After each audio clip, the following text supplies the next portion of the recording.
तुलसीदास जी का मैंने कहा था कि हम इस बार शुरू करेंगे। तो 34-35वीं गाथा का जो बनारसीदास जी ने पद्यानुवाद किया है उनके नाटक समय सार में, उसको हम यहाँ पे पढ़ेंगे।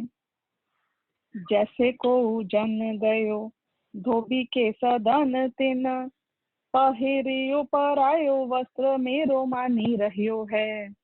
कि जैसे कि कोई जन धोबी के सदन गया, यानी धोबी के घर गया, तिन पहिरियो परायो वस्त्र, और वहां से अपना वस्त्र समझ के किसी और का वस्त्र उठा लाया, मेरो मानी रहे हो है, और वो ये मान रहा है कि ये वस्त्र तो मेरा ही है, ऐसा लाके पहन रहा है। धनी देखी कहो भैया यह है तो हमारो वस्त्र। तो फिर एक कोई धनी आता है और वो देखकर कहता है कि भैया ये तो हमारो वस्त्र, ये तुम्हारा नहीं, ये तो हमारा है। तो ये मानता नहीं है। तो वो बोलते हैं चिन्ह पर ही चानत ही त्याग भाव लह्यो है। चिन्ह पहचानत ही, यानी कि चिन्ह को देखकर पहचानते ही त्याग भाव लह्यो है, कि जैसे उसने पहचान लिया चिन्हों से कि हाँ हाँ ये सही बोल रहा है, ये तो इसका है, तो वैसे ही त्याग भाव लह्यो है, यानी कि वो त्याग भाव को ग्रहण कर लेता है कि ये वस्त्र तो मेरा नहीं है, सही बोल रहा है ये। तैसे ही अनादि पुद्गल सो संयोगी जीव, संग के ममत्व सो विभावता में बह्यो है। कि तैसे ही अनादि काल से पुद्गल के साथ संयोगी जीव का जो पुद्गल के साथ संयोग है अनादिकाल से, उसके संग के ममत्व सो विभावता में बह्यो है। उस संग के ममत्व में, यानी कि ये शरीर तो मेरे ही है, ये कर्म मेरे हैं, ये संयोग मेरे हैं, तो उन संग के ममत्व से, ममत्व यानी कि ये मेरा है, ये मेरा है, उससे वो विभावता में बह्यो है, यानी कि विभाव परिणाम में, ये ममत्व परिणाम विभाव परिणाम है ना, उसमें ही बहता जाता है। यानी कि जो इसे मिलता है उसको ये अपना मान लेता है, ऐसे विभाव रूप से बहे जा रहा है। भेद ज्ञान भयो जब आपो पर जान्यो तब, न्यारो पर भाव सो स्वभाव निज गह्यो है। कि जब इसे भेद ज्ञान हुआ, यानी कि जब इसको जिनवाणी मिली, प्रवचन सुना इसने, भगवान के प्रवचन समझे, और उस श्रुत से, उस भगवान की वाणी से इसको ये चिन्ह समझ में आया कि पुद्गल का चिन्ह है स्पर्श रस गंध और वर्ण। जब उसका अस्तित्व ही मेरे से एब्सोल्युटली डिफरेंट है, तो फिर मेरा स्वभाव है ज्ञान दर्शन, जब दोनों में कोई कनेक्शन ही नहीं है, तो फिर ये मेरे कैसे हो सकते हैं? ये शरीर में स्पर्श रस गंध वर्ण है, तो ये तुम्हारा कैसे हो सकता है बताओ? ये संयोग है, ये स्पष्ट पर अस्तित्व में दिखाई दे रहे हैं, तो ये तुम्हारे कैसे हो सकते हैं बताओ? तो जब हर चीज ही पर है, ये जो स्पर्श रस गंध वर्ण रूप दिख रही है, तो तुम इस चिन्ह से पहचानो और अपने को ज्ञान दर्शन रूप पहचानो।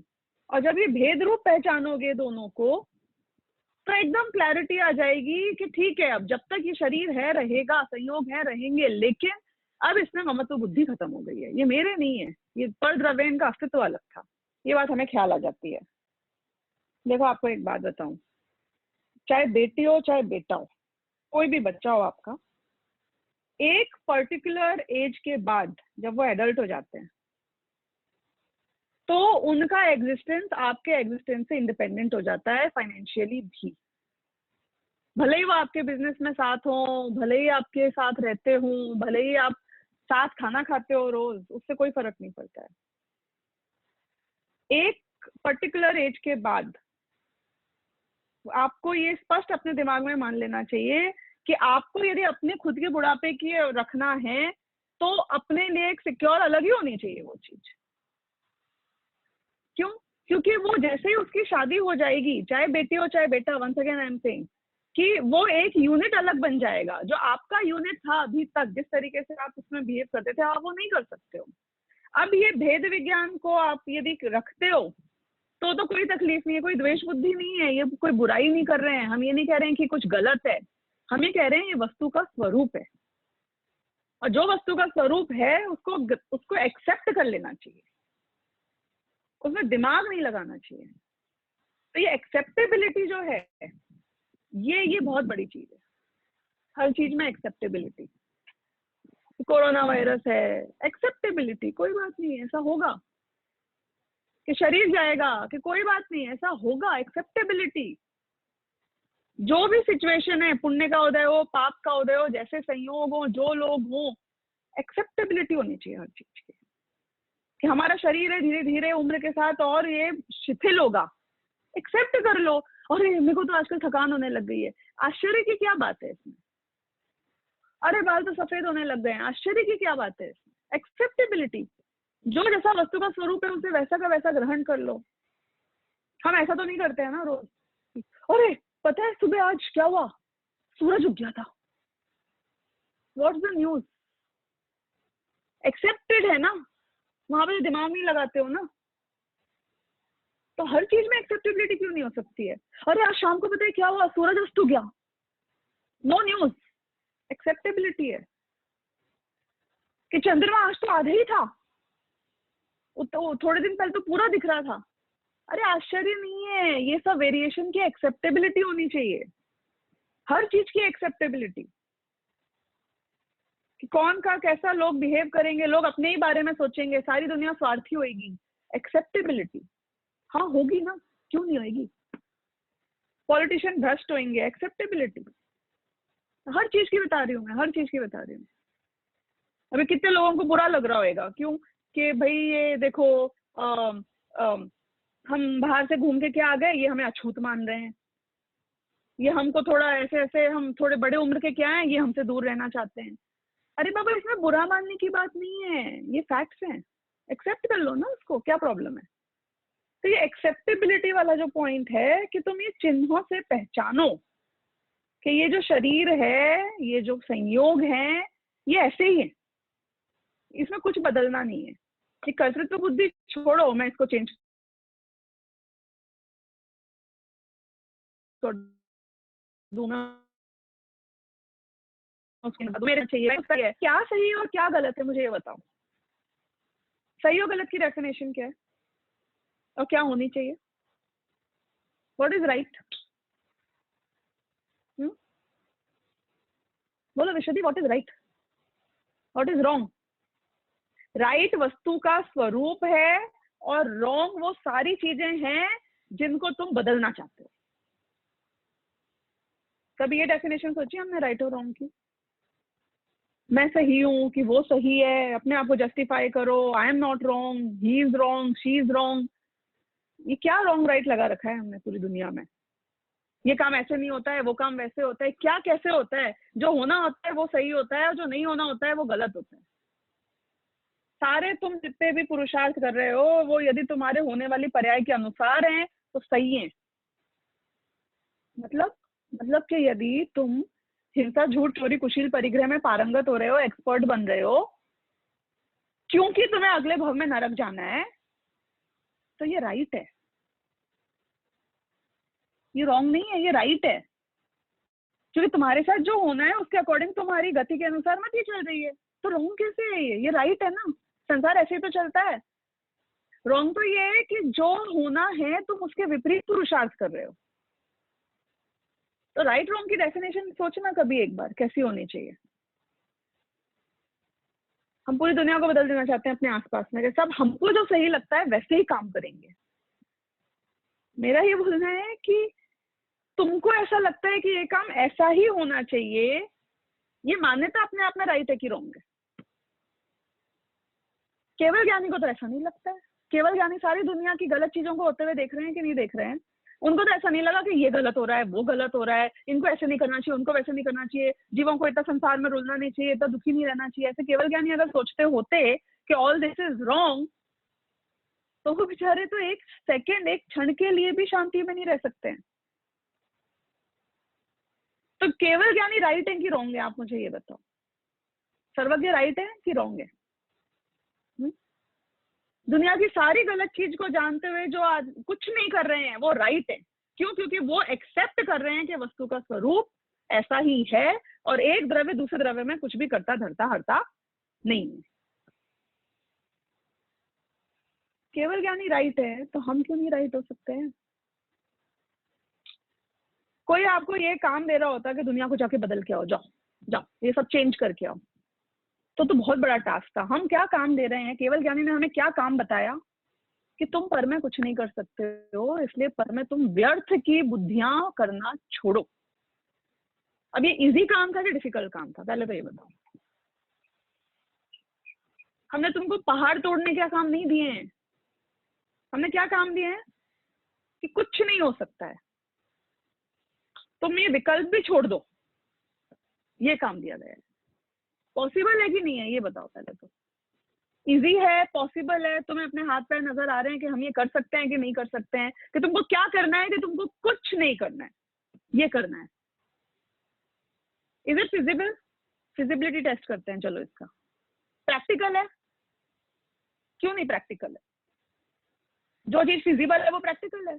तुम अगर कर सकते हो जिस चीज को, जो तुम इंडिपेंडेंटली कर सकते हो, पराधीनता छोड़कर, किसी की डिपेंडेंसी नहीं है तुम्हें, जो काम तुम कर सकते हो फिजिबल है कि नहीं है, मुझे बताओ। अभी सब लोगों को बोला है वर्क फ्रॉम होम करो, वर्क फ्रॉम होम फिजिबल है कि नहीं है? कि है ना फिजिबल, क्यों नहीं है? घर में बैठो काम करो, कौन मना कर रहा है? ऐसा कौन सा काम बोल दिया है गवर्नमेंट ने तुमको? ये तो नहीं बोला है ना कि सारे लोग जाके हरिद्वार में बैठ जाओ, ये बोला है ना कि अपने अपने घरों में रहते हो, क्या करो, अपने अपने घरों में रहो। फिजिबल है कि नहीं है जो बोला गया है? प्रॉब्लम क्या है घर में रहने में? घर में ही तो रहते हैं सारे लोग, तो what's so odd about it? Nothing is odd about it. तो ऐसे ही अगर केवल ज्ञानी ने बोला है कि कुछ मत करो, तो फिजिबल है, और जो चीज फिजिबल है वो प्रैक्टिकल है। लेकिन प्रैक्टिकल क्यों नहीं है? क्योंकि हमारा ये दिमाग, ये चंचल बुद्धि, ये वृत्ति, घर से कौन निकलता है? जिसके अस्थिरता बहुत है, जिसको घर में शांति से रहने में बस एक्सेप्ट नहीं होता है, समय वेस्ट लगता है, मैं क्या करूं, कैसे करूं, क्या करूं, कैसे करूं। अरे क्या करना है तुमको? कुछ नहीं करना है, आराम कर लो। तो ये अस्थिर बुद्धि जीव जो है, उसको जा जाके पर में कर्तृत्व की स्थापना करनी है, उसको जा जाके पर में सब कुछ बदलना है, उसको जा जाके हर आदमी को चेंज करना है कि नहीं, मेरे हिसाब से मेरे पति चले, मेरी पत्नी चले, मेरे बच्चे चले, मेरे माँ बाप चले, मेरे पड़ोसी चले, रोड के ऊपर यहाँ तक कि हर गाड़ी जो मुझे नजर आती है वो मेरे हिसाब से चलनी चाहिए। कि पागल है, चला रहा है कैसे, मालूम नहीं है कैसे चलाते हैं, तेरी रिस्पॉन्सिबिलिटी होगी उसको सिखाने की। कंफ्यूज आदमी है ये, कभी रोकता है कभी चलाता है। अरे मतलब पूरी दुनिया में, सारी दुनिया तुम रेगुलेट कर लोगे, हर गाड़ी को, हर आदमी को, हर पैदल चलने वाले को, हर पॉलिटिशियन को, हर हीरो हीरोइन को। वो कनिका कपूर ने गलत किया, गलत किया, हाँ तो कोई तो निमित्त बनेगा, कोई तो गलत करेगा होनहार के हिसाब से जो होना है उसमें। तो तुम कर लोगे क्या? मुझे ये बताओ, तुम क्या कर लोगे इसमें? तो सारी दुनिया में जो हम ये रॉन्ग राइट का लेबल लगा के हम अपने आप को उससे अछूता करके अपने आप को महान समझ लेते हैं कि नहीं, I am right, you know, I am right, I am justified in whatever I am doing. You are only justified in gyan and दर्शन। जहां तक तुम निर्ममत्व भाव से जानोगे, देखोगे, वहां तक तो तुम जस्टिफाइड हो, और जहां पे हम पर में कर्तृत्व करने चले जाते हैं वहीं तुम अनजस्टिफाइड हो। सच में देखा जाए तो ये है डेफिनेशन, ये है वो चिन्ह जिसकी हम बात कर रहे हैं। कि किस चिन्ह से जानो कि तुम्हारे करने से जब कुछ होता नहीं है तो तुम क्यों करने की कोशिश कर रहे हो। राइट ये है कि तुम सबको जानते रहो, रॉन्ग ये है कि तुम पर में कर्तृत्व बुद्धि करो। राइट ये कि तुम ये मानो कि एक द्रव्य दूसरे द्रव्य का नहीं करता है, रॉन्ग ये है कि तुम ये मानो कि एक द्रव्य दूसरे द्रव्य का करता है। तो अगर तुम जाके दुनिया को बदलना चाहते हो तो तुम रॉन्ग हो। मैं तो दुनिया को उनके भले के लिए ही बोल रहा हूँ ना। अरे पर जिसका भला नहीं होना है उसका तुम भला करने जाओगे तो दुखी कौन होएगा? वो भी डूबेंगे, कूदेंगे कुएं में, तुम्हें भी कुदा देंगे, तुम उनके पीछे पीछे चले गए तो। तब क्या करें हम? कि उनको कुएं में गिरने दें? नहीं, पहले ये बताओ कि वो कुएं में गिरने से बच सकते हैं क्या? Is that a possibility? Is that an option? तुम सारी दुनिया को दुखी होने से बचा लोगे? एक फंडामेंटली फिजिबिलिटी टेस्ट करवा रही हूँ मैं। फिजिबल है क्या सारी दुनिया को तुम दुखी होने से बचा सकते हो? 100% नहीं बचा सकते हो, लेकिन अपने आप को दुखी होने से बचा सकते हो क्या? तो हम उनको अपनी आंखों के सामने दुखी होते कैसे देखें, कैसे कूदते हुए, मरते हुए, परेशान होते हुए देखें कि भाई जो निर्णय अपने जीवन में वो लेंगे वो उसको भोगेंगे। हर जीव अपनी ही गलतियों को और अपने ही सही डिसीजंस को भोगता है। कोई किसी का कोई कितना ही सगा वाला क्यों नहीं हो, कितना ही उससे राग क्यों नहीं हो, कितने ही तुम पावरफुल क्यों नहीं हो, लेकिन कोई भी बड़े से बड़ा आदमी भी किसी कुएं में कूदते हुए आदमी को नहीं बचा सकता है। ये बात हमको अपने मन में फिक्स करके समझनी पड़ेगी।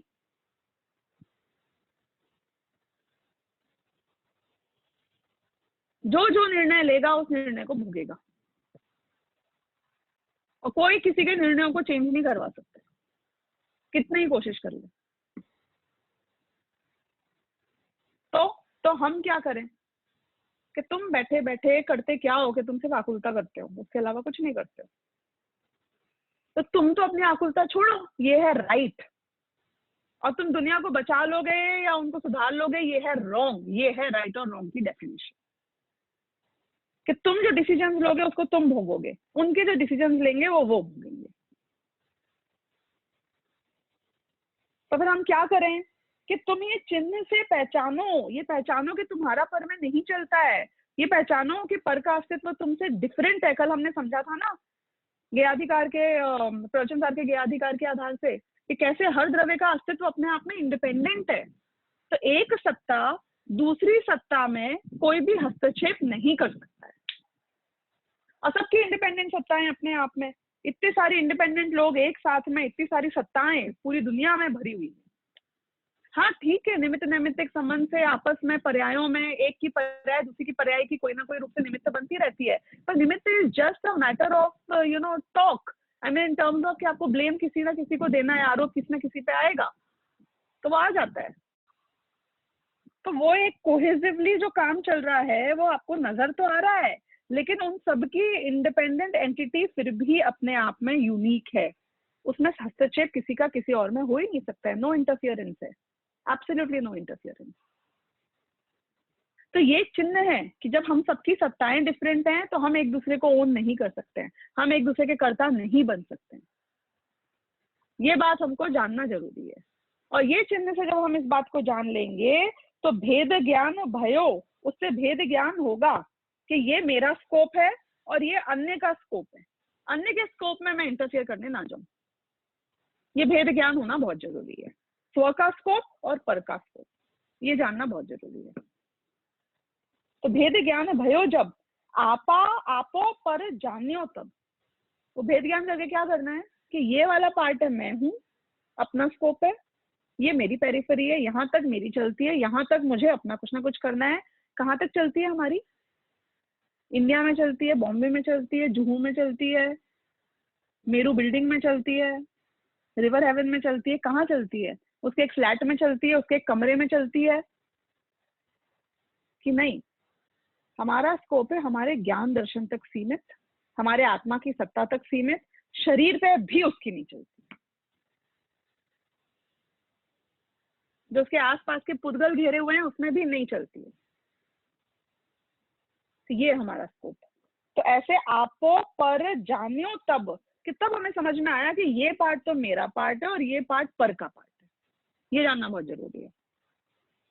न्यारो पर भाव सो स्वभाव निज गह्यो है, कि जब ऐसा जाना, आपो पर जब जाना कि ये दोनों भिन्न भिन्न हैं, तो उस ज्ञान से न्यारो पर भाव सो, उस ज्ञान से ही पर भाव से न्यारा हो गया ये, यानी कि न्यारा यानी कि प्रत्याख्यान हो गया पर का। मैं उससे भिन्न हो गया, जुदा हो गया, यानी कि पर का त्याग हो गया। पर को जाना तो न्यारा हो गया, पर को पर जाना तो मैं पर से न्यारा हो गया। जैसे कोई बोले ना कि भैया हम तो जॉइंट फैमिली में रहते हैं, क्या कि हम दो भाई हैं, हमारे पिताजी के भी भाई हैं, उनके भी बच्चे, हम सब साथ में एक घर में रहते हैं। तो आप साथ में हो कि अलग अलग हो? खाना भी एक ही डाइनिंग टेबल पे खाते हैं, बिजनेस भी एक ही दुकान, एक ऑफिस, सब जगह जाते हैं, अलग अलग चीजों को मैनेज करते हैं। साथ हो कि न्यारे हो? कि न्यारे होके साथ हैं और साथ होके न्यारे हैं। अपने अपने बेडरूम में सबका स्व का स्कोप अलग होता है। वो अपनी वाइफ से जब बात करेगा तो अपनी वेल्थ की अलग बात करेगा, और जैसे ही मिक्स हो जाएगा तो अलग बात होगी। कौन था वो भी, हैरी और हैरी अपना, ये प्रिंस हैरी जो भी जुदा हो गया ना रॉयल फैमिली से, तो वो साथ था कि जुदा था? कि साथ रहते हुए भी जुदा था, इसलिए जुदा हो गया। तो ये न्यारापन बता रही हूं मैं आपको कि उसके श्रद्धांजलि में पहले वो न्यारा हुआ, फिर वो चारित्र में भी न्यारा हो गया, क्योंकि उसने अपने आप को न्यारा माना। जब वो 2 बच्चे थे, अपनी माँ के पापा के साथ रहते थे, तब वो न्यारे नहीं थे, तब वो यूनिट एक यूनिट था। लेकिन वो बड़ा हुआ, उसकी शादी हुई, अब वो न्यारा हो गया, श्रद्धांजलि से भी और चारित्र से भी।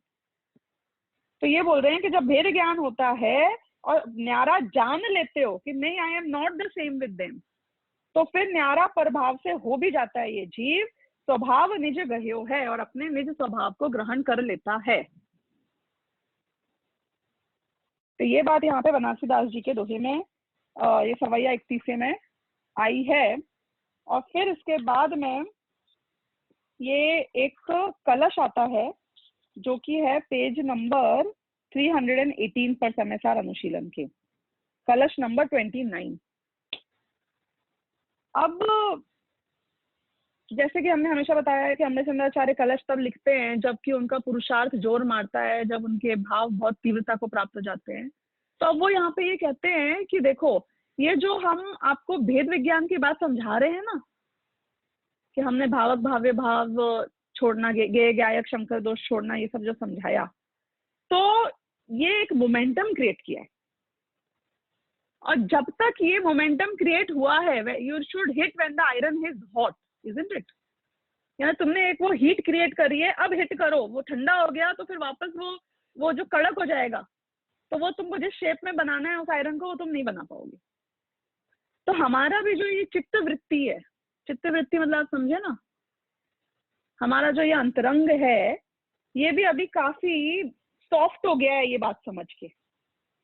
तो जब तक ये हमारी दृष्टि पुरानी ना पड़े, यानी कि जब तक ये भावना हम भूल नहीं जाए, ये ओल्ड नहीं हो जाए, ये मोमेंटम लॉस्ट नहीं हो जाए, तो बोले तब बहुत जल्दी से ही अपने आत्मा को भेद विज्ञान करके सबसे भिन्न जान लो, तो आत्मानुभूति हो जाएगी।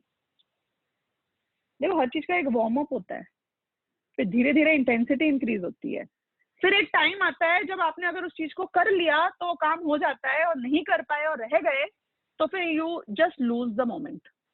And once the moment is lost, तो फिर वापस वो क्रिएट होने के लिए वापस वही सेम प्रोसेस करना पड़ेगा। ये बात यहाँ पे समझा रहे हैं।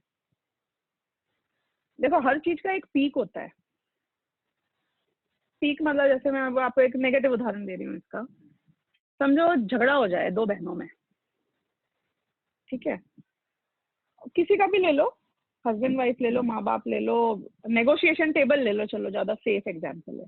आप नेगोशिएशन टेबल के ऊपर बैठे हुए हो किसी क्लाइंट के साथ में, अब आप अपने बात पे अड़े हुए हो, वो अपने पॉइंट पे अड़ा हुआ है, और हमारा ये डिस्कशन चलता रहता है। 5 मिनट हो गए, 10 मिनट हो गए, 1 घंटा हो गया, 1.5 घंटा हो गया, दोनों अपने अपने पॉइंट पे अड़े हुए हैं और कर रहे हैं। अब एक चरम सीमा पहुंचेगी, वास्तव में ऐसा होता है, वास्तव में क्या, एक चरम सीमा, एक पॉइंट पहुंचेगा जहां पे आप सोचोगे कि should I give up.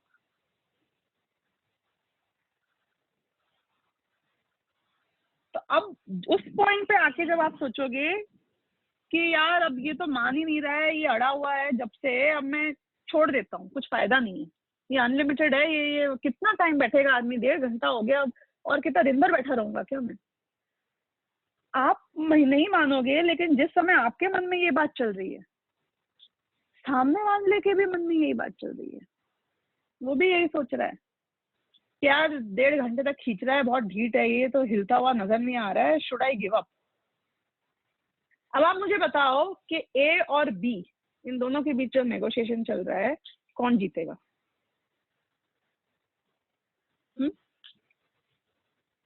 Negotiation में कौन जीतेगा? किसके फेवर में डिसीजन होएगा? किसकी बात रखी जाएगी? हाँ, जो उस मोमेंट को, उस चरम को, उस पीक को होल्ड कर पाएगा, यानी कि जो उसके बाद भी सस्टेन कर पाएगा, उसके बाद अब जो पहला आदमी होएगा जो बोलेगा कि नहीं, मेरा पॉइंट पे मैं अड़ा हुआ हूं, आई विल नॉट कॉम्प्रोमाइज, उस पॉइंट पे जो जो लास्ट वाला है ना, सबसे इंपॉर्टेंट वो एक लास्ट वाला होता है। उसके पहले जो बोल दिए वो तो वार्म अप में चले गए, जो लास्ट वाला है वहां तुमने अगर हिट कर दिया राइट तो तुम जीत जाओगे, तो वहां तुमने गिव अप कर दिया तो तुम गिव अप हो जाओगे। तुम्हारी 1.5 घंटे की जो मेहनत है वो किस पे डिपेंड करती है? उस एक आखिरी सस्टेनेंस पे, आखिरी पॉइंट पे जाके जो तुम उस पे अड़े रहे हो, उस पॉइंट, वो पॉइंट डिसाइड करता है कि तुम्हारी 1.5 घंटे की मेहनत तुम्हारे फेवर में जाएगी कि सामने वाले के फेवर में जाएगी। तो ये बहुत इंपॉर्टेंट है। और कुछ चीजें है ना वो 1.5 घंटे बाद भी होती है। 1.5 घंटा तो मैंने वैसे ही बताया आपको, अंतर मुहूर्त मान लो, वो फाइनल पॉइंट बहुत इंपॉर्टेंट होता है और उसमें वो पूरा अंतर मुहूर्त लगेगा ही लगेगा, समझो उससे कम में वो काम नहीं होएगा। जब भी करोगे वो पूरा टाइम लगेगा। मुक्ति कब होएगी, मोक्ष किस कब प्राप्त होता है? जब अंतर मुहूर्त तक लगातार शुद्धोपयोग चलता है। तो ये बिट्स एंड पीसेस में चल सकता है कि सुबह हमने 10 मिनट कर लिए, दोपहर में 10 मिनट कर लिए, शाम को 10 मिनट कर लिए, ऐसे जब एडअप हो जाएगा अंतर मुहूर्त तो मोक्ष हो जाएगा। नहीं, कंटिन्यूएशन में होना जरूरी है। वो 48 मिनट कंटिन्यूएशन में, वो जो लास्ट अंतर मुहूर्त का लास्ट समय यदि वो छूट गया, वो नहीं हो पाया, तो तुम गिर जाओगे, मुक्ति नहीं मिलेगी, वापस पूरा स्टार्टिंग से चढ़ना पड़ेगा, सारी मेहनत करनी पड़ेगी। तो वो लास्ट पॉइंट बहुत इंपॉर्टेंट होता है। जो मोमेंटम क्रिएट किया है उसको finally nailing it at the final moment, that's very important. To sustain it till that point, it's very important. तो वो कह रहे हैं कि अब आप लोग क्यों शायद इस बात से इतना रिलेट नहीं कर पा रहे होगे, शायद क्योंकि हम हफ्ते में 1 दिन और 1 घंटे पढ़ते हैं, तो हम तो ये 1 साल से पहली गाथा से यहाँ तक पहुंच पाए हैं, तो हमारे तो मोमेंटम कभी क्रिएट ही नहीं हुआ। हम तो इंस्टॉलमेंट्स में ही देख रहे हैं, समझ रहे हैं, देख रहे हैं। लेकिन कभी एक बार जो ब्यूटी किसी शास्त्र को स्टार्टिंग से लेके एंड तक कंटिन्यूएशन में पढ़ने में आती है, जो भाव पकते हैं, जो इंटेंसिटी आती है, जो परिणाम क्रिएट होते हैं, जो इमोशंस क्रिएट होते हैं, वो बिट्स एंड पीसेस में नहीं क्रिएट हो सकते। जैसे आप किसी मूवी का अगर लाभ ले रहे हो, असली लाभ उसके इमोशन का लेना चाहते हो, तो वो थिएटर में क्यों आता है? क्योंकि कंटिन्यूएशन में बिना डिस्ट्रैक्ट हुए, कोई काम किए, इधर उधर हुए, आप उसे स्टार्टिंग से एंड तक देखते हो। यदि आप ब्रेक कर लेते हो कि नहीं, मैं तो ये मूवी ना आज मैंने 5 मिनट देखी, कल मैंने 10 मिनट देख लूंगी, मैं महीने भर में एक मूवी देख लूंगी पूरी, तो वो इमोशन का परिपाक होएगा क्या? वो हंसना रोना वो सब हो सकता है क्या? कभी भी नहीं होएगा। क्यों? क्योंकि वो परिपाक होने के लिए कंटिन्यूएशन की आवश्यकता होती है। तो ऐसे ही ये जो शास्त्र हैं, इनके भी भावों का अगर रियल लाभ लेना है, वो इंटेंसिटी को फील करना है अंदर से, वो क्या बात आ रही है, वो आत्मानुभूति की चर्चा, वो आप स्टार्टिंग से एंड तक अगर बुक को कंटिन्यूएशन में पढ़ोगे एक बार without taking a stop, and I think right now is the real time you can do it. क्योंकि आपके पास कोई काम नहीं है, आपको घर से बाहर नहीं जाना है, ऑफिस बंद है। अगर आप चाहो तो अब इन शास्त्रों को भी स्टार्टिंग से एंड तक एक बार पढ़ के देखना, फिर जो भाव का परिपाक होएगा, उससे जो अंदर से एक फीलिंग आएगी, वो अलग ही आएगी। तो अब आप अमृतचंद्राचार्य की दृष्टि से यदि, या फिर जो पढ़ रहा है इसको शुरू से अभी तक की दृष्टि से, इसका गाथा को पढ़ोगे, ये कलश को पढ़ोगे, तो आपको ये बात ख्याल आएगी, जो ये बताने की कोशिश कर रहे हैं। वो ये कह रहे हैं, मैं एक बार इसका हिंदी में इसलिए पढ़ रही हूँ, मजा तो मुझे संस्कृत में पढ़ने में आता, ताकि आप उसके भाव को एकदम डायरेक्टली एक बार ग्रहण कर सको। जब तक वृत्ति अत्यंत वेग से प्रवृत्ति को प्राप्त ना हो, अवतरित ना हो, यानी कि जब तक वो मोमेंटम क्रिएट ना हो, इतनी स्पीड, इतनी उसमें जोश, इतनी शिद्दत उसमें नहीं आए। क्या? जब तक वृत्ति अत्यंत वेग से प्रवृत्ति को प्राप्त ना हो, वो स्पीड नहीं पकड़े जब तक, और प्रभाव के त्याग के दृष्टांत की दृष्टि पुरानी ना पड़े, फीकी ना हो जाए। क्योंकि जो हमने ये भेद विज्ञान की बात इतनी तुम्हारे दिमाग में समझाई है, और तुम्हारे अंतरंग में तुम्हें फील होना स्टार्ट हो गया है कि हाँ ये पर भिन्न है, मैं भिन्न हूँ, जब तक ये दृष्टि पुरानी नहीं पड़े, यानी कि जब तक ये फेड नहीं हो जाए, जब तक तुम्हारे दिमाग में अलाइव है, फ्रेश है, तुमको ये फीलिंग अंदर से आ रही है कि हाँ ये सब पर है, ये मुझसे भिन्न है, मेरा इसमें कर्तृत्व कुछ नहीं है, जब तक ये पुरानी नहीं पड़े, उसके पहले ही संपूर्ण अन्य भावों से रहित आत्मा की अनुभूति तत्काल स्वयं ही प्रकट हो गई। यानी कि ये जब तक ये पुरानी नहीं पड़े, ये फ्रेश मोमेंटम में यदि भेद विज्ञान की कंटिन्यूएशन धारा चलती रहती है, तो आत्मानुभूति प्रकट हो जाती है। और एक मानो तो ऐसा देखा जाए तो अमर चंद्राचार्य को भी ये लिखते लिखते, क्योंकि ये तो हर अंतर मुहूर्त में शुद्ध उपयोग में रहने वाले मुनिराजों की बात चल रही है, तो हो सकता है कदाचित ये लिख के वो अंदर में चले जाते होंगे और फिर वो वापस बाहर आते होंगे, फिर ये बात करते हैं, फिर अंदर में चले जाते होंगे। वो तो हर अंतर मुहूर्त में इसको भोग रहे हैं। तो अब एक बात और मैं आपको बताऊं, ये चर्चा आई है तो, कि जो मैंने बताया ना कि मुक्ति प्राप्त करने के लिए अंतर मुहूर्त की कंटिन्यूएशन की जरूरत है, आप लोग जानते हो कि आत्मानुभूति प्राप्त करने के लिए भी अंतर मुहूर्त की कंटिन्यूएशन की जरूरत है। Do you know this? जो कार्य मुक्ति होने के लिए चाहिए, हर वो कार्य इस लेवल पे भी चाहिए होता है जिस लेवल पे हम स्टार्ट कर रहे हैं। तो सम्यक दर्शन की प्राप्ति भी कब होएगी? 5-5 मिनट के इंस्टॉलमेंट्स में नहीं होएगी। आत्म ध्यान के, तत्व चर्चा के, तत्व विचार के, तत्व निर्णय के, ये सबके इंस्टॉलमेंट्स में नहीं होएगा कार्य। कब होगा? कि जब अंतर मुहूर्त तक कंटिन्यूसली हमारे चित्त वृत्ति में ये मोमेंटम क्रिएट होएगा भेद विज्ञान का, तो जाके आत्मानुभूति यानी सम्यक दर्शन की प्राप्ति होगी। इसीलिए तो सामायिक का विधान है। क्यों सामायिक करें? कि हम अपने आप को वो टाइम दें कि हम वो वार्म अप कर पाए और वो मोमेंटम क्रिएट कर पाए। वो कंटिन्यूएशन में वो पीरियड की क्यों जरूरत होती है? पुराने जमाने में तो नहीं थी, पर अब तो मोबाइल से अपने आप को शट आउट करने की, सारे टाइप के इन्फ्लुएंस और डिस्टर्बेंस से अपने आप को शट आउट करने की कितनी डिफिकल्ट होता है ये कार्य।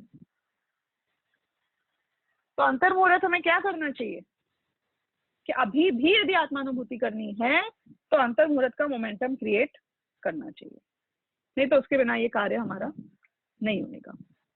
तो ये बात यहाँ पर आई। एक बार मैं संस्कृत को पढ़ना चाहूंगी क्योंकि उसमें ये भाव अलग ही तरीके से आते हैं।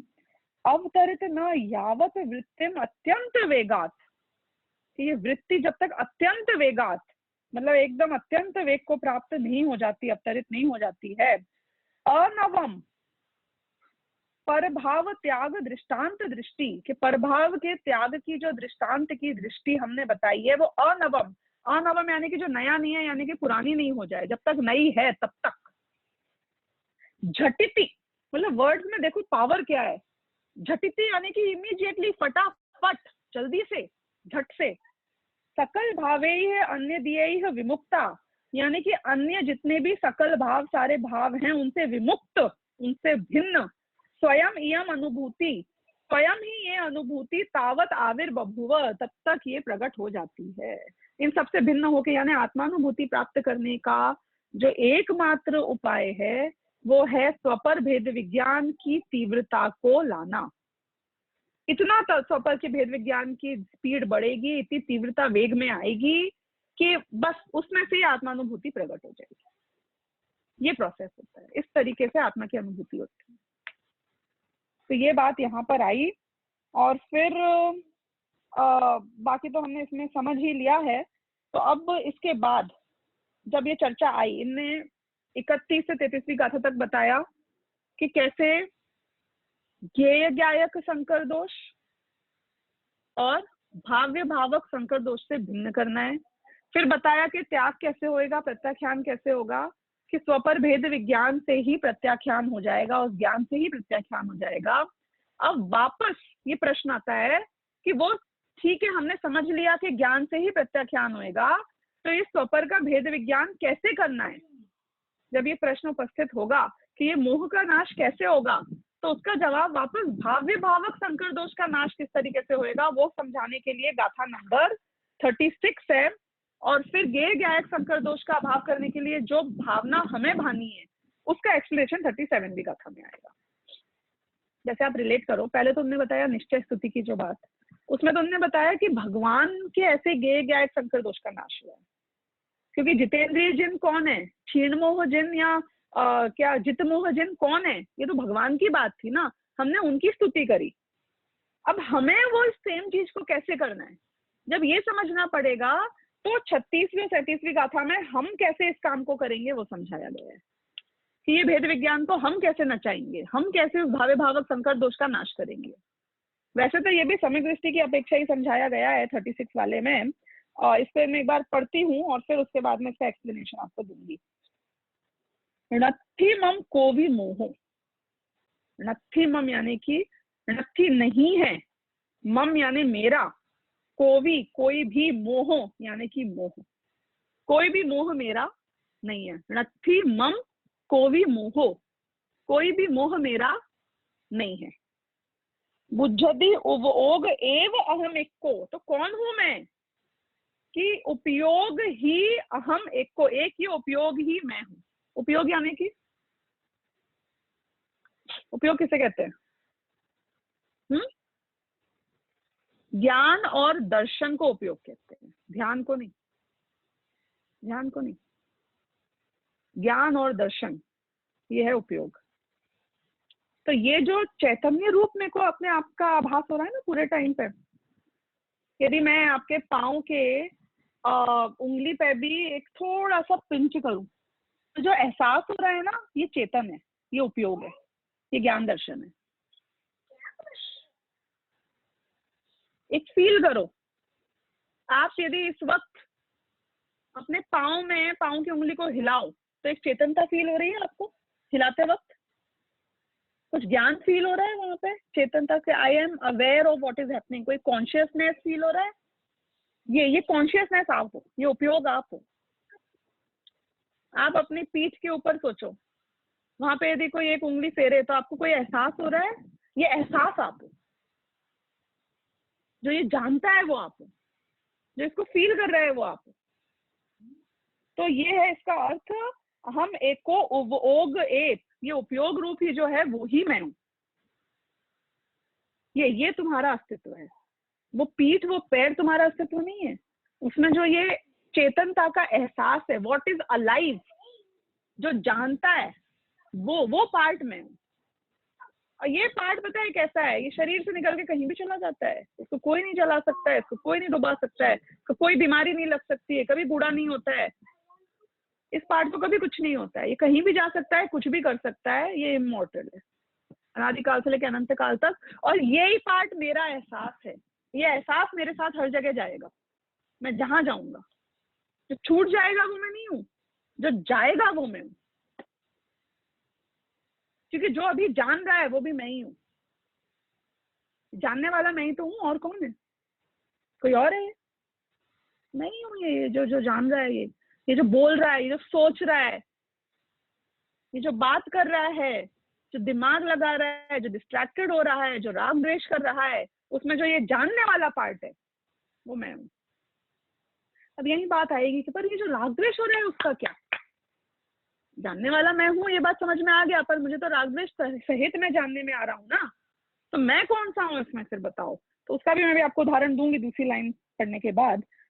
तम मोह निम्न मत्तम समयस्य वियाणया बेंती, समयस्य वियाणया यानी कि समय को जानने वाले, बेंती यानी कि ऐसा कहते हैं, समय को जानने वाले, समय यानी कि जो अपनी शुद्धात्मा को जानते हैं, समय यानी कि जो शास्त्र को जानते हैं, जो भगवान की वाणी को जानते हैं, वो क्या कहते हैं, वियाणिया यानी कि जानने वाले, बेंती यानी कहते हैं कि तम मोह निम्न मत्तम, कि ये ही मोह से निर्ममत्व है, मोह निम्ममत्तम, मोह से निर्ममत्व है। क्या मोह से निर्ममत्व है? कि ये जानना कि मैं एक उपयोग रूप हूं और ये मोह मेरे नहीं है, ये जानना ही मोह से निर्ममत्व है। देखो मैं एक उदाहरण देती हूँ, आप कोई हॉरर एरिया में गए हो कभी, किड्स टाइप में या लंदन में या कहीं भी, वो होते हैं ना हॉरर वाले घर होते हैं, जो क्या नाम होता है उनका, हॉन्टेड हाउस।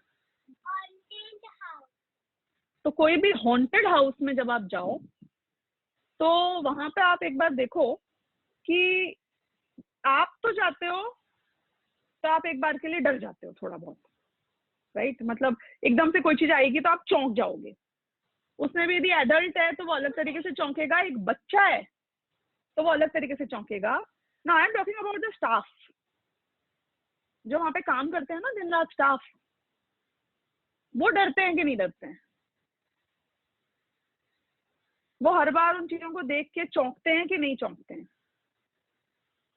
कि उनके लिए वो हॉन्टेड हाउस सूरज के उगने और सूरज के अस्त होने जैसा है, जैसा मैंने आज बताया। कोई फर्क ही नहीं पड़ता है, डजंट मेक अ डिफरेंस।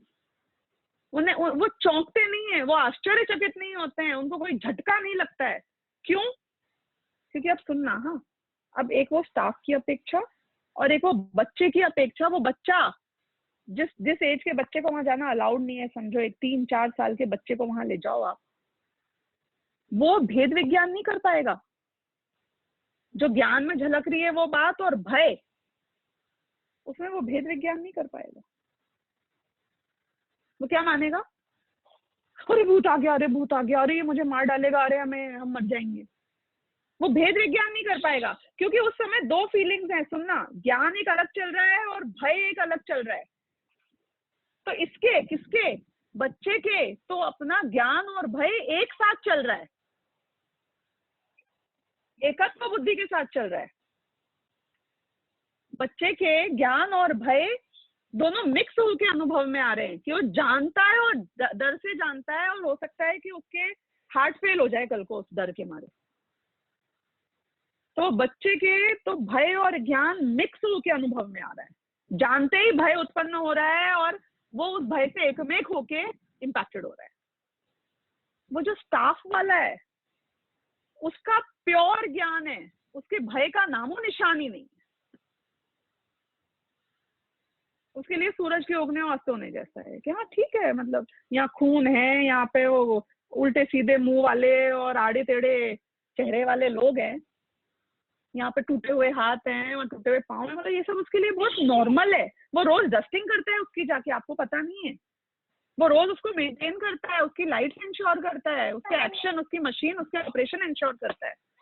उसके लिए प्योर ज्ञान है, कोई भय नाम की वस्तु नहीं है दूर दूर तक। अब सुनना, अब हम आते हैं एडल्ट के ऊपर। वो है सम्यक दृष्टि लेकिन सरागी। क्यों? क्योंकि वो सम्यक दृष्टि को, यानी कि वो जो एडल्ट साथ में जा रहा है, जो वहां पहली बार जा रहा है, उसको नहीं पता है कि हाँ वहां पे क्या क्या चीजें मिलने वाली है। हो सकता है कि उसके रिएक्शंस आएंगे, हो सकता है कि उसके भी भय उत्पन्न होगा, लेकिन वो भय में वो गहराई नहीं होगी जो बच्चे की गहराई है। क्योंकि उसको ये भेद विज्ञान है कि मैं इसको जान रहा हूं और ये जो भय उत्पन्न हो रहा है ये मेरी पर्यायगत कमजोरी है जो मैं चौंक रहा हूं।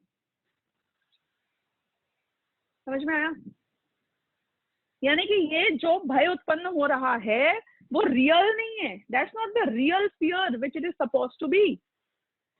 ये मेरी एक पर्याय की कमजोरी है जो इसके कारण से उत्पन्न हुई है, पर मैं उसको भिन्न जान लेता हूँ ज्ञान से और 2 मिनट बाद में हंसने लग जाता हूँ। इसलिए एडल्ट हंसने लग जाता है, अरे हाँ मैं भी चौंक गया था ये देख के, तो मुझे भी एक बार के लिए डर लग गया था इसको देख के। तो उसने अपने ज्ञान और भय में भेद विज्ञान कर लिया। थोड़ा गहराई से समझने वाली बात है ये, लाइटली नहीं आएगी समझ में। एग्जाम्पल सिंपल है, लेकिन जो अर्थ है वो मिथ्या दृष्टि, सम्यक दृष्टि और केवली के ऊपर घटित होता है सीधा सीधा। केवली भगवान या मुनिराज तो साफ की तरह, जो अपने ज्ञान को और राग, उनके तो भय नाम की चीज कोई उत्पन्न नहीं होती है। जान लेते हैं पर भय उत्पन्न नहीं होता है वो स्टाफ को, क्योंकि वो तो डस्टिंग करता है रोज जाके। तो केवली भगवान है, जान लेते हैं पर उनको कोई राग द्वेष उत्पन्न नहीं होता है दुनिया की किसी भी चीज से। जो बच्चा है वो मिथ्या दृष्टि की तरह है, क्योंकि वो जानता है और जो जानता है उससे उसको बहुत परेशानी हो जाती है, क्योंकि वो भय और ज्ञान को एक साथ अनुभव करता है बच्चा। बहुत बड़ी प्रॉब्लम है उस बच्चे के केस में। वो मिथ्या दृष्टि है, वो भेद विज्ञान नहीं कर पा रहा है, वो इम्पैक्टेड हो जाएगा। इसलिए ऐसे बच्चों की एज को रेस्ट्रिक्ट कर देते हैं ऐसे हॉन्टेड हाउस में जाने से। क्यों? क्योंकि जो भेद विज्ञान नहीं कर सकता है वो राइट ऑडियंस नहीं है, उसको हार्ट फेल हो सकता है, उसको हार्ट अटैक आ सकता है। लेकिन जो ये बीच वाला है, अब कौन? जो एडल्ट है, जो ज्ञान और भय को भिन्न तरीके से जान सकता है, ये अभी उसकी बात चल रही है इस गाथा में। हम यदि सम्यक्त्व सन्मुख हैं, यदि सम्यक्त्व प्राप्त करने की योग्यता हमारे तैयार हो गई है, ऐसा मानते हैं अपने आप को, तो हमको भी इस तरीके से विचार करना है। ये बात इस गाथा में आ रही है कि क्या, कि ज्ञान को और भय को जैसे वो भेद रूप से जानता है और भय का तो नाश करता है और ज्ञान को कायम रखता है, तब जाके वो पूरे हॉन्टेड हाउस को देख पाता है और बाहर हंसते हुए निकल आता है कि हाँ अच्छा बनाया था, अच्छा किया था, बहुत बढ़िया experience, good. I will recommend to other people, I will come again maybe. तो ये जो सम्यक दृष्टि है वो क्या जानता है कि अहम एक को हो गए, मैं तो एक उपयोग रूप ही हूँ, नक्की मम को भी मोह के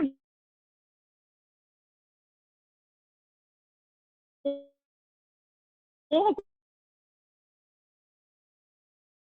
कोई भी मेरा नहीं जुड़ा है। ये भावक कौन है कि वो मोह कर्म का उदय जिसके कारण ही उत्पन्न हो रहा है। तो वो मोह कर्म का उदय पुद्गल, वो है भावक, और ये राग द्वेष ये है भाव्य जो मुझ में पैदा होते हैं, और ये ज्ञान पर्याय के साथ मिथ्या दृष्टि को एक रूप से अनुभव में आते हैं, क्योंकि वो ज्ञान और राग द्वेष को एक मान के जीता है। ज्ञान को ही राग द्वेष स्वभावी और राग द्वेष को ज्ञान स्वभावी, और मेरे अस्तित्व में राग द्वेष को मान लेता है, उसका ममत्व करता है कि मेरा है। तो वो सम्यक दृष्टि इसको भाव्य भाव मानकर ज्ञान तो अपने पास रखता है और राग द्वेष का त्याग कर देता है। ये है भाव्य भावक दोष का अभाव करना, ये है भेद विज्ञान करना। देखो एक बात बता रही हूँ जो ये कथा होने का भी रिलेट होती है कि एक बिजनेसमैन, आप सभी बिजनेसमैन ही हो मोस्टली, जो सुनने वाले भी हो और नहीं भी हो तो भी ये बात समझ सकते हो कि बिजनेस का एक बेसिक कॉन्सेप्ट क्या है। आशीष, बेसिक कॉन्सेप्ट बिजनेस का क्या है? कि selling price minus cost price equal to profit. बस इतना जो आदमी समझ लेगा वो एक सक्सेसफुल बिजनेसमैन बन सकता है। बहुत कॉम्प्लिकेटेड थियोरी नहीं है, एमबीए दुनिया भर के नाम के प्रोग्राम करा दिए होंगे, लेकिन जो ये एक इतना सा फॉर्मूला सही समझ लेता है, उसका भाव समझ लेता है, वो समझो एक बहुत अच्छा बिजनेसमैन बन सकता है। मेरे को अभी भी याद है स्कूल में जब पहली बार इंट्रोड्यूस हुआ होगा, पता नहीं 3rd 4th 5th स्टैंडर्ड में जब भी हुआ होगा ये कॉन्सेप्ट, ये फॉर्मूला इंट्रोड्यूस हुआ था, मेरे को लगा कि यार इसमें सिखाने जैसी क्या बात है। मेरे को लगा इसमें सिखा क्या रहे हैं, ये तो कॉमन सेंस है ना। Selling price minus cost price equal to profit, उसके सम्स कराए जाते थे। मेरे को लगता था कि पर ये बता क्यों रहे हैं ये, मतलब what's so different in it. May be because I already knew that concept at that point in time. यानी कि मैं ये बता रही हूँ कि सारी जो थियरियां होती है ना दुनिया भर की, ये थियरियां कॉमन सेंस को ही एक शब्द दे देती हैं। कॉम्प्लिकेटेड लग सकती हैं कि अच्छा बिजनेसमैन बनने के लिए पहले बच्चे को हार्वर्ड भेज के एमबीए कराना पड़ेगा। सच देखा जाए तो ये फॉर्मूला सही समझ लिया कि कितनी हीन बुद्धि जीव तुम हो, तुम एक बहुत अच्छे व्यापारी बन सकते हो। तो ऐसा जो फॉर्मूला हमारे धर्म का है, आत्मानुभूति की प्रोसेस का है, वो कौन सा फॉर्मूला है बताओ? बहुत सिंपल सा फॉर्मूला है। मैंने कल भी एक हिंट दी थी कि मुझे पर से कनेक्ट करने वाला कौन है इस दुनिया में। आत्मा में, जीव में ऐसा क्या है जो मुझे सारी दुनिया से जोड़ता है? वो है ज्ञान। ज्ञान में ये झलकते हैं। तो क्या चीज है जो मुझे अमेरिका में बैठे हुए ट्रम्प से जोड़ती है कि मेरे ज्ञान में वो झलकता है और वो गे बनता है, इससे मैं उससे जुड़ रहा हूँ। यदि किसी बच्चे को ट्रम्प का नाम ही नहीं पता है तो वो ट्रम्प से नहीं जुड़ा हुआ है, क्योंकि उसके ज्ञान में ट्रम्प झलकता ही नहीं है। सारी दुनिया से मुझे जोड़ने वाला एक व्यक्ति है, कौन? मेरा ज्ञान। राइट। अब मैं आपको फॉर्मूला बता रही हूँ प्रॉफिट वाला, कि selling price minus cost price equal to profit. इतनी सी बात समझनी है। क्या समझना है हमें? कि ये जो ज्ञान है ये अलग एंटिटी है, और जो ये राग द्वेष है और ये जो गे पदार्थ झलकते हैं ज्ञान में, ये सब अलग एंटिटी है। बस दैट इज इट। रिपीट करो एक बार। क्या चीज समझनी है हमें? जैसे हमें सेलिंग प्राइस समझनी है कि सेलिंग प्राइस की डेफिनेशन क्या होती है, कि सेलिंग प्राइस में सारे ओवरहेड्स भी आ जाने चाहिए, कि सेलिंग प्राइस मतलब you know it means everything, कि फाइनली टैक्स वैक्स कट के जो हाथ में मेरे पैसे आएगा वो सबको तुम्हें अकाउंट करना पड़ेगा। तो सेलिंग प्राइस की डेफिनेशन समझनी पड़ेगी। कॉस्ट प्राइस की डेफिनेशन समझनी पड़ेगी, जिसमें सारी चीजें आ जानी चाहिए, man cost, place cost, everything. और वो फाइनल सेलिंग प्राइस है जो फाइनल कमीशन सब मिला मिलू के सेलिंग प्राइस और कॉस्ट प्राइस की डेफिनेशन समझ के ये समझना है कि इन दोनों का जो नेट डिफरेंस है वो असली में मेरा प्रॉफिट है। वो मार्जिन यदि 2% है सब कुछ होकर तो तुमको बहुत बड़ी प्रॉब्लम है। भले ही 20% मार्जिन दिखा रहा होगा कस्टमर का, लेकिन रियल कंपनी को किससे फर्क पड़ता है? जो नेट मार्जिन है, नेट नेट की बात हो रही है सब कुछ। एंड ऑफ द डे तुम घर में क्या लेके जा रहे हो, और यदि वो बिजनेस तुमको 2 या 4% रिटर्न दे रहा है तो तुम एफडी फिर इतनी मेहनत करके टाइम क्यों वेस्ट कर रहे हो? जो चीज बैठे बिठाए मिल सकती है तुमको गवर्नमेंट के पास से, बैंक से देकर, उस चीज के लिए तुम सारी उठा पटक करो साल भर और वही परसेंटेज लेके जाओ घर में, तो इससे अच्छा है कि तुम बिजनेस ही मत करो। ये बहुत सिंपल है ना मैथमेटिक्स, एकदम कॉमन सेंसिकल है ना। ऐसे बहुत सिंपल मैथमेटिक्स है आत्मा की, बहुत कॉमन सेंसिकल है। ये क्या मैथमेटिक्स है आत्मा की, क्या कॉमन सेंस है यहाँ पे? कि तुम्हारा अस्तित्व उपयोग रूप है, ज्ञान रूप है, बराबर? ना इससे कम है ना इससे ज्यादा है। अब ये ज्ञान में बहुत क्लोजली एसोसिएटेड दो चीजें आती हैं, बस ये दो ही चीजें आती हैं और कुछ नहीं आता है। एक तो ज्ञान में झलकने वाले ज्ञेय पदार्थ, यानी जिसको ज्ञान जानता है उनका अस्तित्व आता है, और दूसरा राग द्वेष का अस्तित्व आता है, यानी कि जिसको जानता है उसको कभी अच्छा मानता है कभी बुरा मानता है, तो ये राग द्वेष का अस्तित्व आता है। बस ये 3 डेफिनेशन तुमको समझनी है, सेलिंग प्राइस, प्राइस, प्रॉफिट। क्या? कि ज्ञान, ज्ञेय और राग द्वेष, 3, दैट्स इट। बहुत सिंप्लीफाई कर दिया हमने। ये 3 को भी अगर अगले 10 दिन में हमने अच्छे से समझ लिया तो काम हो गया समझो। बस फिर वो मोमेंटम क्रिएट करना बाकी रह जाएगा। तो क्या करना है हमको?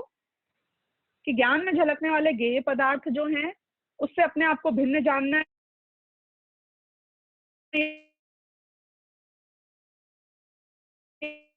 37 वीक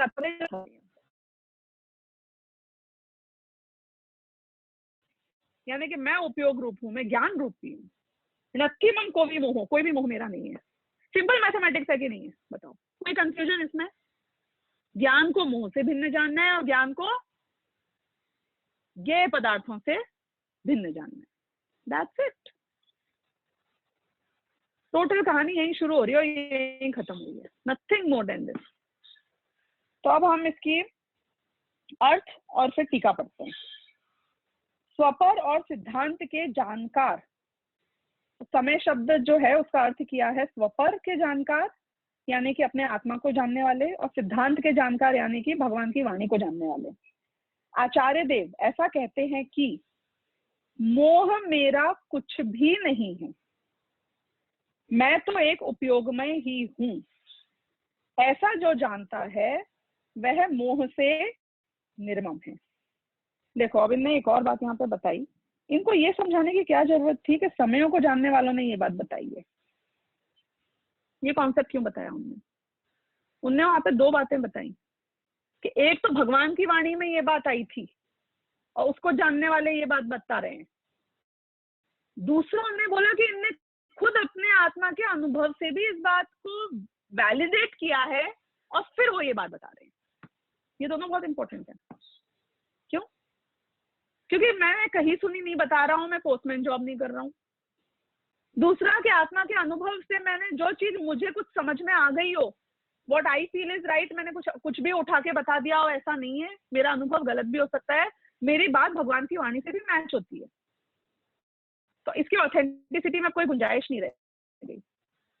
तो ये वेटेज दी इस बात को, और फिर बोला कि मैं तो एक उपयोग में ही हूं, मोह मेरा कुछ भी नहीं है, यानी हम में कुछ सही नहीं है। ऐसा जो जानता है वह मोह से निर्मम है। मतलब कि मोह को छोड़ना है तो क्या करना है? कि सिर्फ ये जानना है कि मोह मेरा कुछ भी नहीं है। वही बात नहीं हुई है? देखो, टोन प्रत्याख्यान वाली आ गई है, सेम सेम। पर को छोड़ना है तो क्या करना है? ये जानना है कि पर मैं नहीं। मोह को छोड़ना है तो क्या करना है? ये जानना है कि मोह नहीं है।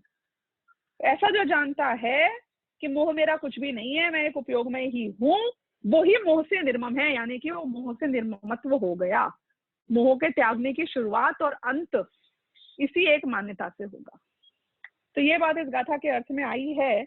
अब क्योंकि समय हो गया है तो आज मैं अमृतचंद्राचार्य की टीका तो नहीं ले पाऊंगी, लेकिन आप लोग एक बार पढ़िएगा और थोड़ी इसकी टीका को समझाने में भी वक्त लगेगा, तो नेक्स्ट लेक्चर में इसको लेंगे।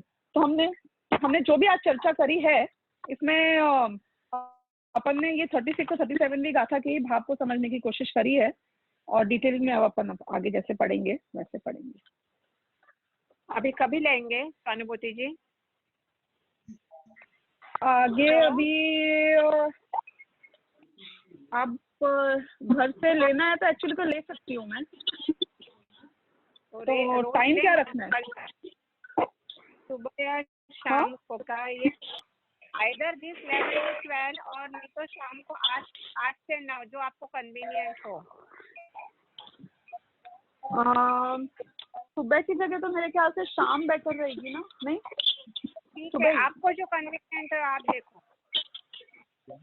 सब लोग 11 बजे, सब लोग एकदम घर पे हैं अभी पूरे, मतलब नेक्स्ट वीक? या कंपल्सरी है ना अभी तो खाली 4 तो सब कंपल्सरी करते हैं। नहीं, सुबह 11 बजे या 8 से 9 मैक्सिमम लोगों को क्या कन्वीनियंट है? Both the timing. तो ठीक है, 11 से 12 कर लेते हैं सुबह। ठीक है, नहीं तो आप सोच के बाद में दूध पे आपको सोच के दूध पे डालना है। नहीं ठीक है, 11 से 12 कर लेते हैं, 11 से 12 सुबह कर लेते हैं। ठीक है, ओके ओके, कल यही टाइम पे आ जाएंगे ना वापस। और मैं भेज दूंगी फिर वो भी है। ठीक है, ओके, थैंक यू। स्वरूपी अविनाशी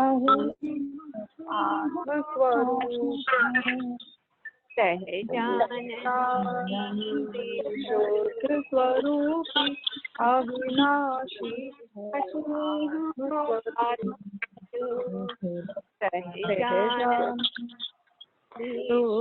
स्वरूपी अविनाशी।